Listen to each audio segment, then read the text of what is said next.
Génesis capítulo 12. Estoy muy contento de poder estar en esta tarde con ustedes, de verles a pesar de las inclemencias del tiempo, quizás la sospecha de lluvia o de tormenta. En la tarde usted ha decidido estar aquí y correr el riesgo quizás de mojarse, sabiendo que lluvias de gracia también hay en este lugar. Amén. Hoy el tema que tengo para ti, mi hermana y mi hermano, es este: propósito familiar. Propósito familiar. Voy a leer los primeros 3 versículos de Génesis 12. Pero Jehová había dicho a Abraham: vete de tu tierra y de tu parentela a la casa de tu padre, a la tierra que te mostraré. Y haré de ti una nación grande, y te bendeciré y engrandeceré tu nombre, y serás bendición. Bendeciré a los que te bendijeren, y a los que te maldijeren, maldeciré. Y serán benditas en ti todas las familias de la tierra. Yo no sé si puedes calcular la magnitud del evento, de lo que está ocurriendo aquí. Génesis capítulo 12. Esto está marcando todo el plan redentor. Aquí está abriéndose como el primer sello de un obrar poderoso de Dios para rescatar a toda la creación bajo el gobierno de Cristo para la gloria del Padre. Es algo extraordinario lo que está ocurriendo en esta lectura. Cuando tú estás leyendo Génesis capítulo 12, tú deberías leerlo con pies descalzos, en el sentido de que esto es terreno santo. Esto es una escritura muy sagrada dentro de la santa palabra de Dios. Esta palabra se le va a recalcar después de Abraham a Isaac, a Jacob, al pueblo de Israel a lo largo del peregrinar en el desierto, en la conquista. Siempre se le va a decir: porque a ti se le fueron dadas promesas en Abraham. Y aún llegando en el Nuevo Testamento, Santiago, también Pablo y aún Cristo mencionan a Abraham. Dicen: ustedes son herederos de una promesa hecha un día a Abraham, y yo soy de quien Abraham habló. ¿Usted se imagina lo que está ocurriendo aquí? Sin embargo, está ocurriendo dentro de un encuadre familiar muy sencillo. Tenemos un hombre, Abraham, que todavía no es Abraham, sino Abraham. Y él está con su familia en una tierra que había heredado de generación en generación. Y Dios toma la iniciativa de hacer de Abraham una familia para desarrollar un propósito que es más grande que Abraham, más grande que su familia, más grande que el hilo de su historia personal. La herencia que Dios está poniendo de bendición sobre la familia de Abraham nos alcanza hasta el día de hoy.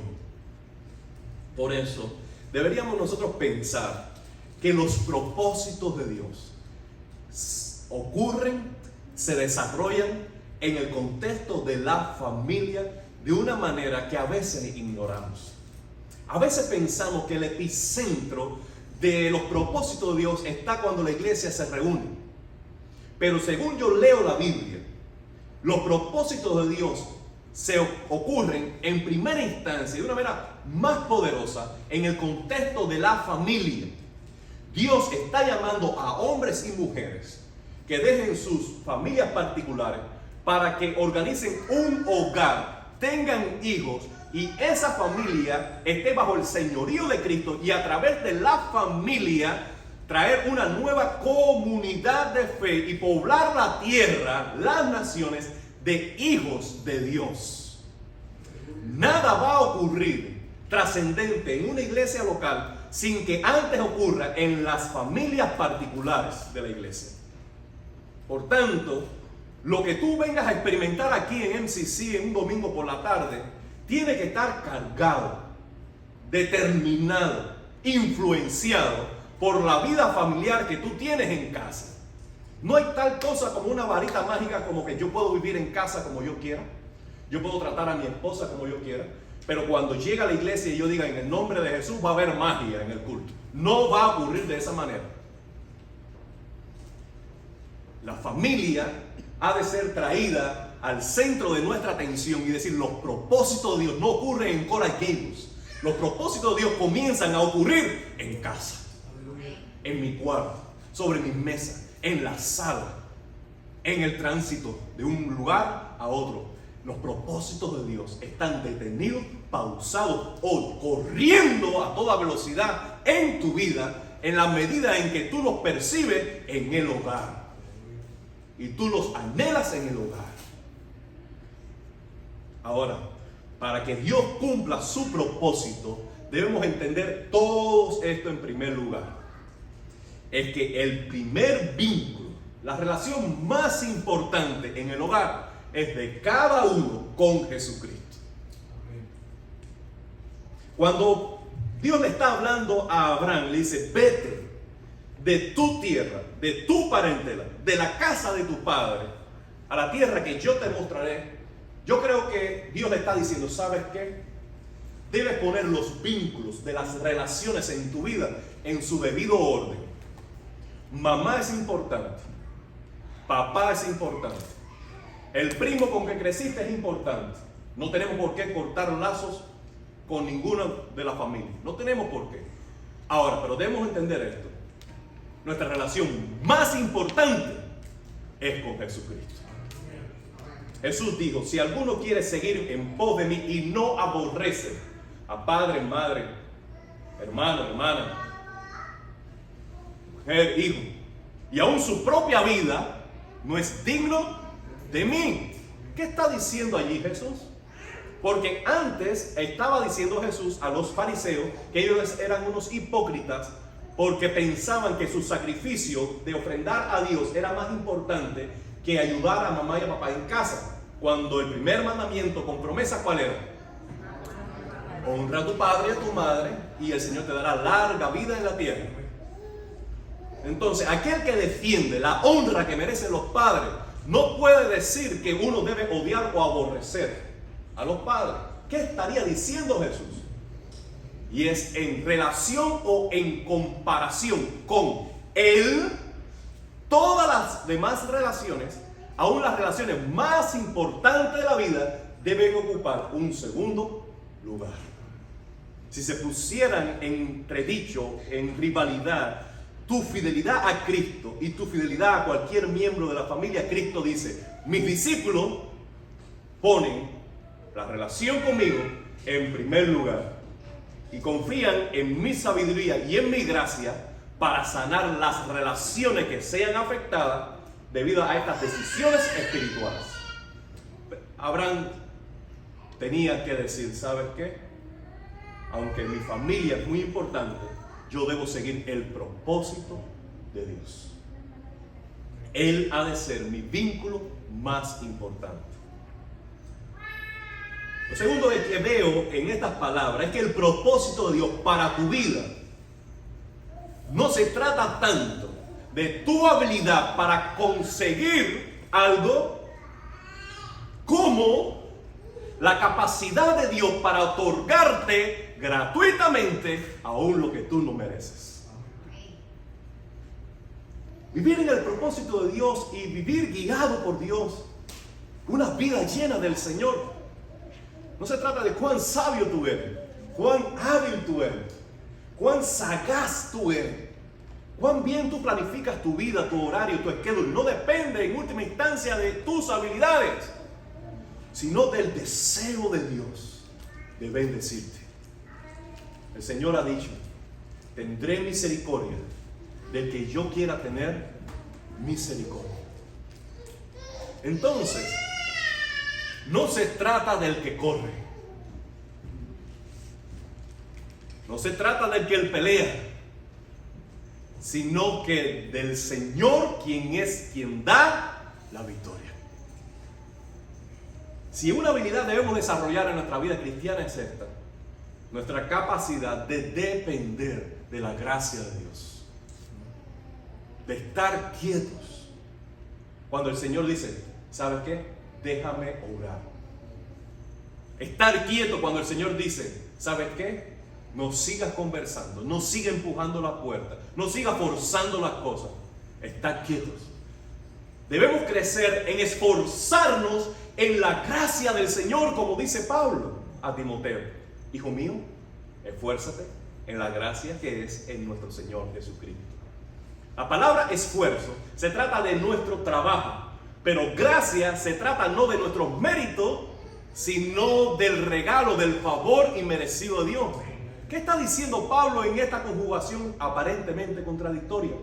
Si en algo vas a esforzarte, es en esto, en depender de la gracia de Dios en tu vida. Vivir en el propósito de Dios, amado hermano, se trata más de lo que Él quiere darte que lo que tú quieras o puedas conseguir. Por eso, alíñate a los propósitos del Señor y espera en el Señor. Déjame decirte que cuando tú vives en el propósito de Dios, Dios va a bendecir tu vida de una manera que tú no puedes calcular ni predeterminar. Jesús le dijo a sus discípulos, aquel que dejare padre, madre, hermano, aquel que dejare todo por causa de mí, recibirá 100 veces más en esta tierra y en el siglo venidero la vida eterna. Nosotros podemos hacer un ejercicio sencillo para ver cómo funciona esto. Yo le digo a ustedes, Dios le bendiga. ¿Ustedes qué dicen? Amén, gracias. Ahora, por favor, deséenme una bendición a mí. Yo bendije una sola vez, pero ¿cuántas bendiciones recibo? Muchas. En mi limitación, yo puedo orar por ustedes, pero nunca van a ser la suma de las oraciones que ustedes hagan por mí. En el reino de Dios es más bienaventurado dar que recibir. Dios te bendice al colocarte en su propósito, pero cuando te coloca allí es para que tú seas de bendición. Nuestro trabajo no es de trabajar en un storage, no es hacer trabajo de almacén, de reservar allí bendiciones, experiencia, conocimiento. Nosotros no somos contenedores para almacenar bendiciones de Dios. Nosotros somos simplemente vehículos, canales, administradores, que lo que hemos recibido, eso damos. Y en esto va a haber mayor riqueza y plenitud de vida. No en retener el conocimiento, no en retener la habilidad, no en retener las posesiones, las riquezas que tenga, sino ponerlas al servicio del Señor para bendecir a los hermanos. Porque al dar, tú eres aún más enriquecido. Tú eres bendecido para ser de bendición. Y el día en que tú retengas bendecir, el día que tú retengas una enseñanza, tú retengas un tiempo, tú retengas una habilidad, el día que tú te abstengas de bendecir a otro, en ese día comienza a cortarse para ti el agua y la luz. Porque no se trata de ti, se trata del propósito de Dios. Y mientras tú eres útil dentro del propósito de Dios, va a haber suministro de gracia y de bendición. Pero cuando tú te colocas en el lugar que no te pertenece, diciendo esto se trata de mí, si yo no hago esto, esto no funciona, si yo no estoy allí, eso no trabaja. Cuando tú te pones en el centro como Señor y no siervo, allí se te corta la bendición. Porque todo, literalmente, todo lo que recibe es para bendecir. Mientras viva en el propósito de Dios, tendrás protección. Dios le dijo a Abraham, yo estaré contigo. Quien te bendiga, tendrá mi favor. Quien te maldiga, tendrá mi maldición. ¿Qué estaba haciendo Dios con esto? Estaba diciendo, este hijo mío, los hijos míos que vivan dentro del propósito mío, son intocables. Puede ser que algunos toquen a las hijas de Dios o a los hijos de Dios, pero lo harán sin protección y sin bendición del Señor. Y el que se levante en contra de los hijos de Dios recibirá el pago del Padre. Puño de hierro. Ninguna arma forjada en contra tuya prosperará. Y Dios condenará en juicio toda lengua que se levante para acusar a los hijos de Dios. Esa es la herencia de la familia de Dios. Dios protege a los suyos. Dios es escudo alrededor de ti. Él es tu gloria y el que levanta tu cabeza. Así como los montes rodean a Jerusalén, así está Jehová alrededor de los suyos, los guarda y los defiende.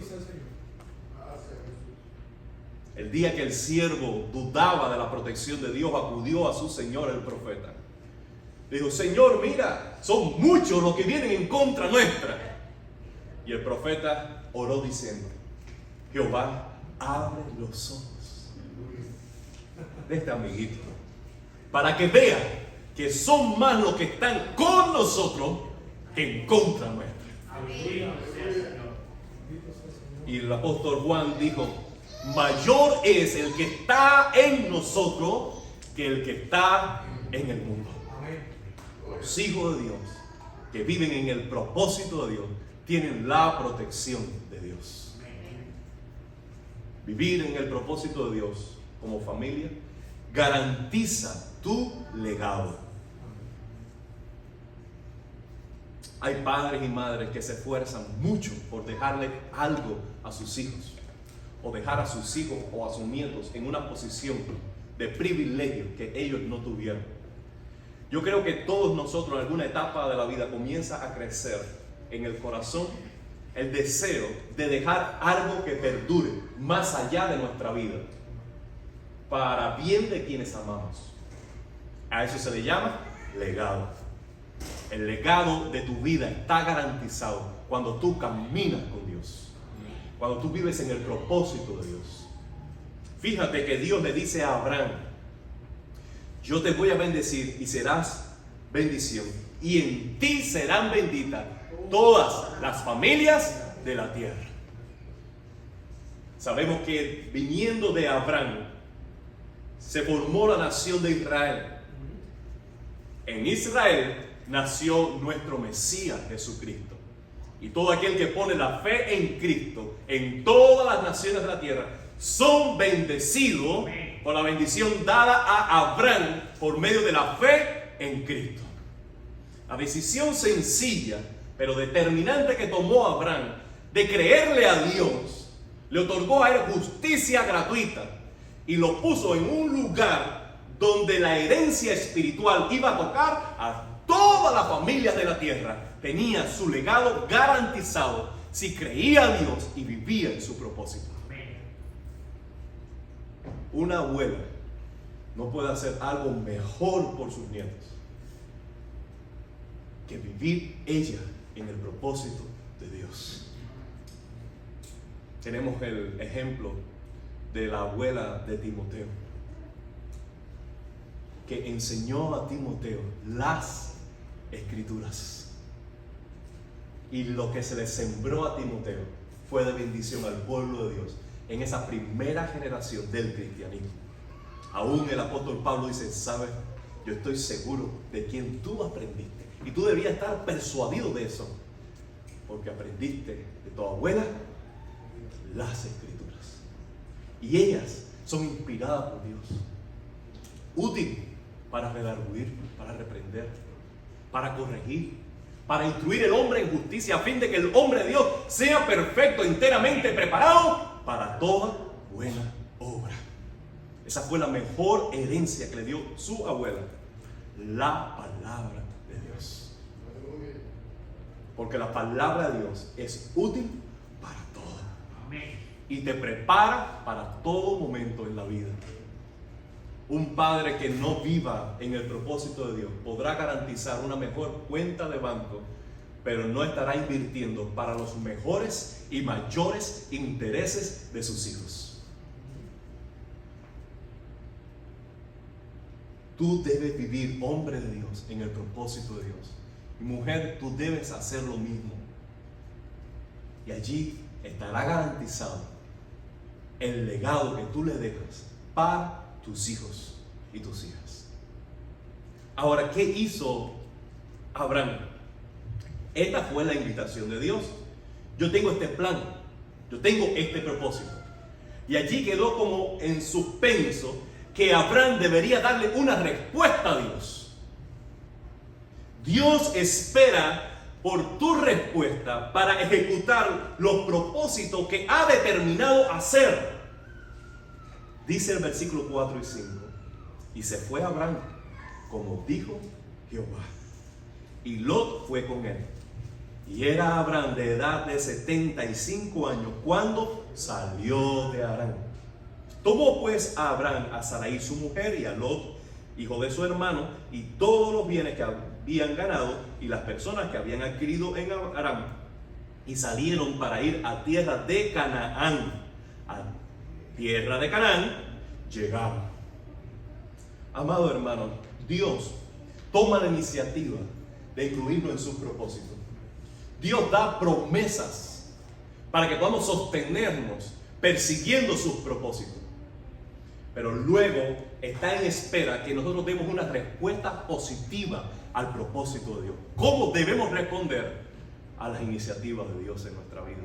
Primero, con fe. Fe. Dice Gálatas capítulo 3, versículo 6.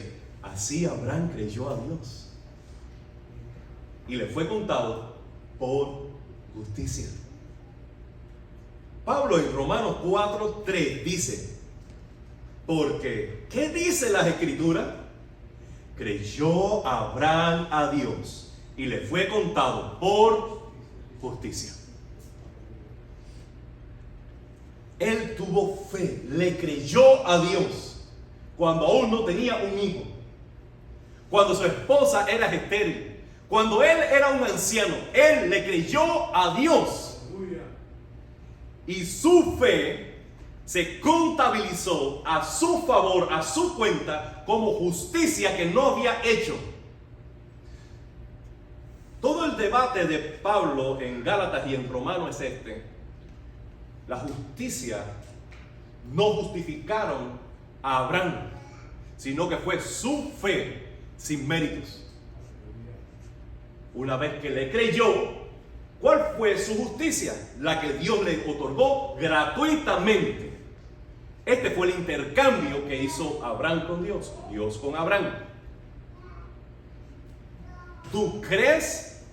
Yo veo esa fe como obras que no has hecho, pero la cuento como justicia. Justificados pues por la fe, tenemos paz con Dios. Ahora, ¿cómo sabemos que la fe de Abraham fue genuina? ¿Cómo sabemos que la calidad de fe que ejerció Abraham fue auténtica? No vemos su corazón, no sabemos sus intenciones. ¿Cómo sabemos que esa fe realmente tenía efecto de estar viva y no muerta? Por las obras que siguieron al acto de fe. Por eso, Santiago dice esto: no fue justificado por las obras Abraham nuestro padre. Vamos a leer esto más lento. Tal pareciera que Santiago no se ha puesto de acuerdo con Pablo. No fue justificado por las obras Abraham nuestro padre cuando ofreció a su hijo Isaac sobre el altar. ¿No ves que la fe actuó juntamente con sus obras? Y que la fe se perfeccionó por las obras. Y se cumplió la escritura que dice: Abraham creyó a Dios. Una tercera vez que se menciona lo mismo. Abraham creyó a Dios y le fue contado por, ayúdenme, por justicia. Y fue llamado amigo de Dios. Vosotros veis pues que el hombre es justificado por las obras y no solamente por la fe. Esto es suficiente como para estar todo el verano hablando de estos versículos. Pero ¿qué está aquí en juego? La calidad de la fe. Las cualidades que debe tener la fe para demostrar que es auténtica y eficaz para salvar. La fe, para que sea auténtica, debe estar acompañada ¿de qué? De obras. Pero las obras no son la causa de la salvación, sino el resultado de la salvación. Las obras no preceden a la fe, sino que son consecuencias de una fe auténtica. Abraham creyó a Dios. ¿Y de qué obras está hablando Santiago? Bueno, las obras que vinieron como consecuencia de acciones porque le había creído a Dios. Le creo a Dios, pero si me quedo en la tierra, le creo a Dios y si me quedo con mis padres, le creo a Dios y me quedo en el mismo lugar, con el mismo estilo de vida. ¿Cómo puedo decir que le he creído a Dios si esa fe no ha afectado mi vida de ninguna manera? Pero Abraham dijo, yo entiendo, mi fe debe estar seguida de actos de obediencia. Por eso él, creyéndole, puso un pie fuera de su tierra y dejó atrás lo que fue necesario dejar atrás. Esta es la respuesta que debemos dar a la iniciativa de Dios de vivir en sus propósitos. Familia, Dios ha dicho que tiene bendiciones para tu hogar, para tus hijos después de ti. Dios tiene esas promesas sobre tus cabezas garantizadas por el sacrificio de Cristo. Pero para vivir no creyendo en promesas, sino viviendo promesas hechas realidad, tú debes creerle a Dios. Pero esa fe no es simplemente un decir amén y un sí, y sí la creo y Dios dice la verdad, sino es tomar decisiones en la vida diaria de acuerdo a la fe que has profesado.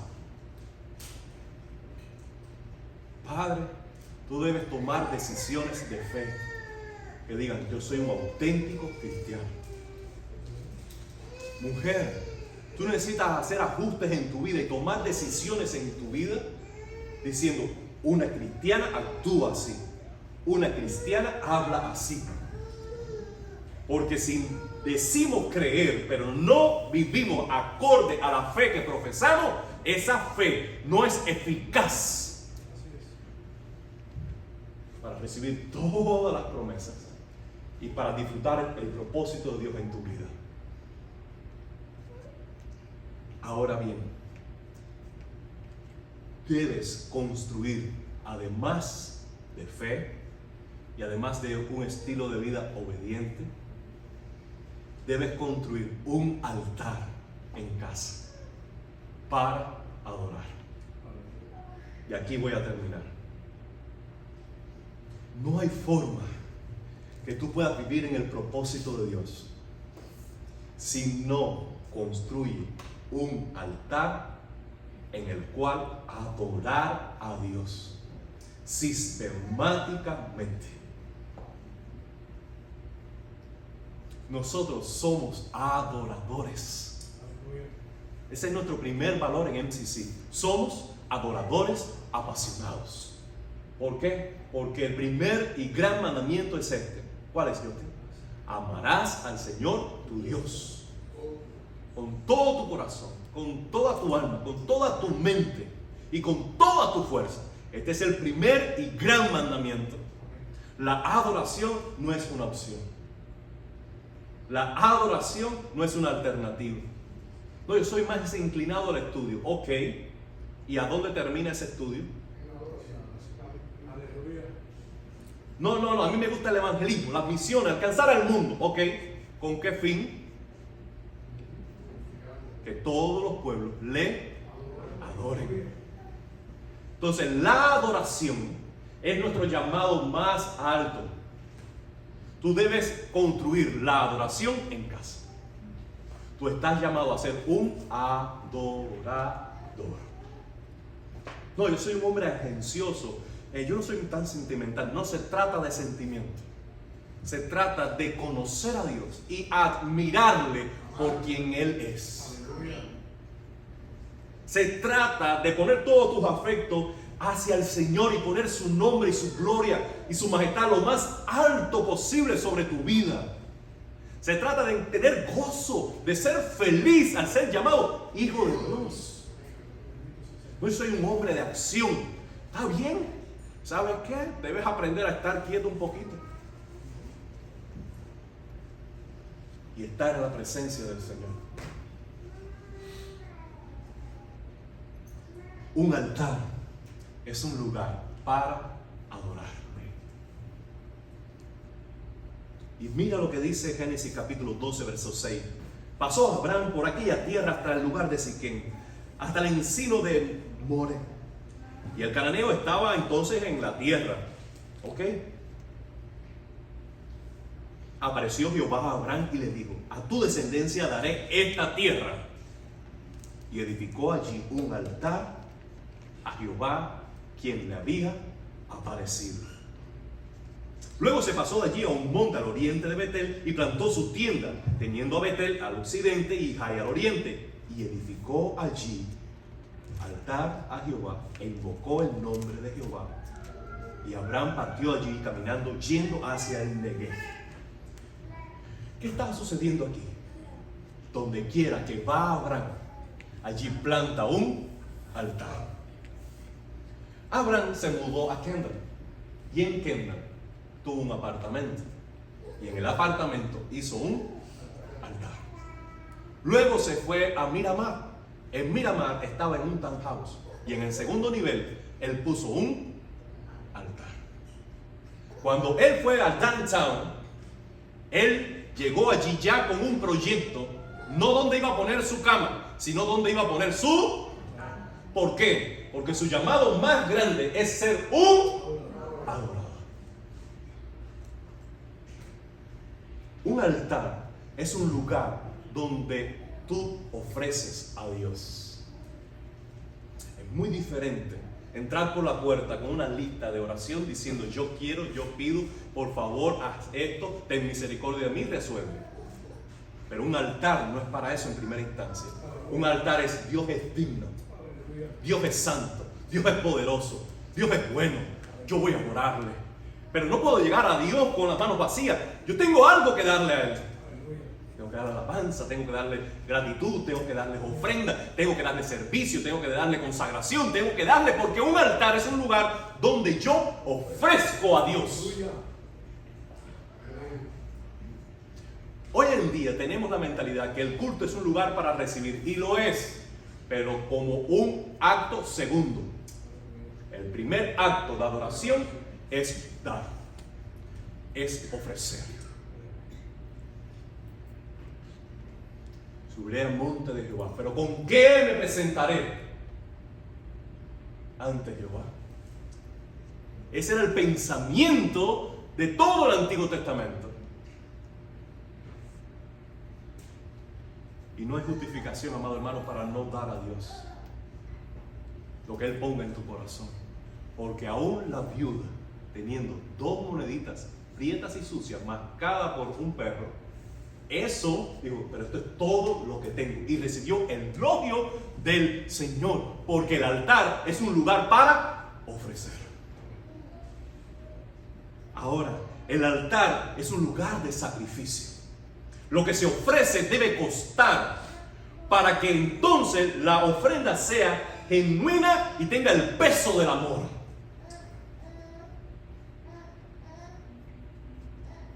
Dice Pablo que nuestro sacrificio vivo es este: nuestro cuerpo entregado santo al Señor. ¿Cuesta? Sí cuesta. El ayuno, el estudio, las veladas, cuesta, pero es tu sacrificio para el Señor. Almorzar un domingo a las 3 de la tarde cuesta para algunos, pero es tu sacrificio para el Señor. Porque no hay altar sin sacrificio, y no hay adoración sin sacrificio. David conocía esto muy bien. Y llegó un día en que él necesitaba dar un sacrificio al Señor. construyó el altar. Alguien dijo, ¿sabes qué? Yo te admiro, te respeto tanto, David.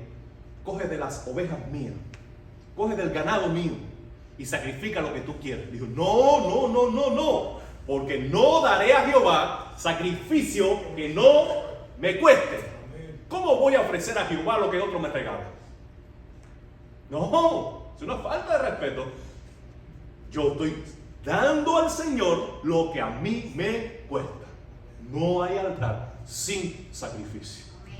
No hay altar sin fuego. Donde hay adoración hay fuego. Hay pasión que consume. El pecado, la debilidad, la incredulidad, la duda, el temor que consume la adoración es fuego. Dice Jesús que Él bautizaría con Espíritu Santo y fuego. Amado hermano, cuando el Espíritu Santo vino en día de Pentecostés, eran llamas de fuego sobre sus cabezas. Cuando los discípulos oraban por poder para ser testigos de Jesucristo, era de nuevo. ¿Sabe lo que significa de nuevo? Poder. Aleluya. Poder en forma de pasión por Cristo. Aleluya. No hay altar sin fuego. Y el fuego es para consumir todo el sacrificio. Cuando tú entregas algo al Señor, no hay manera de recuperarlo de vuelta. El holocausto era un sacrificio del todo quemado. No, que voy a dejar el pernilito medio doradito porque con eso voy a almorzar con la familia. No. El sacrificio era del todo quemado. No, yo voy a servir al Señor, pero con el servicio al Señor yo tengo esta ventaja. Yo voy a poder tener No. Cuando tú sacrificas para el Señor, cuando tú ofrendas al Señor, cuando tú das en adoración al Señor, no estás esperando nada a cambio, porque tu privilegio es estar en la presencia de Dios y darle al Señor. Ese es tu privilegio. Amado hermano, dice en el capítulo 13, versículos 1 y 4, que Abraham subió de Egipto al Negev. ¿Saben lo que pasó? Desde el último versículo 9 del 12 hasta el 13, no hay más mención de altar que Abraham construyó. Pero Abraham estuvo por Egipto. Yo quisiera que usted tomara esta palabra del Señor. Tengo toda la certeza que esto es palabra de Dios. Donde fue Abraham, puso un altar, pero cuando Abraham estuvo en Egipto, no pudo poner un altar en Egipto. ¿Por qué? ¿Por qué no hubo altar en Egipto? Porque no fue allí con la bendición de Dios. Él dudó que en el lugar de la bendición iba a haber provisión y trató de conseguir provisión por su cuenta. Le dio la espalda a Canaán y se puso de frente a Egipto. Pero al llegar a Egipto no hubo altar. Allí hubo mentira, hubo trampa, hubo engaño. Y si no fuera por la gracia de Dios, allí hubiera caducado el propósito de Dios. Pero cuando salió de Egipto, en cuanto salió de Egipto, él regresó donde había construido el último altar. Lea la palabra del Señor. Y cuando llegó allí, ¿qué hizo? Edificó el altar que había descuidado. Esto es palabra del Señor. Abraham dijo, tengo que salir de Egipto. ¿Para dónde voy? Y la brújula le mostró, voy directo al último altar que había construido y restauraré el altar. Aleluya. Tú descuidas la adoración y terminas en Egipto. Esto es palabra de Dios para ti. Tengo toda la certeza. Tú descuidas la adoración y terminas en Egipto. Tú llegas a Egipto y vives a base de mentira y de hipocresía. Y solo por un acto de la gracia y la misericordia de Dios viene una palabra como en el día de hoy diciendo, regresa a tu altar. Regresa a tu adoración. Regresa al lugar de bendición, a tu comunión, a la palabra del Señor, a la adoración, a buscar al Señor, porque allí y solo allí hay bendición en el propósito de Dios. El que tenga oído para oír, oiga. Si tu altar se le ha caído la piedra, si la leña sobre el altar es poca, si el fuego se apaga y apenas hay un humo que molesta, restaura tu altar y adora a Dios. Es la única forma de vivir en el propósito suyo para tu vida.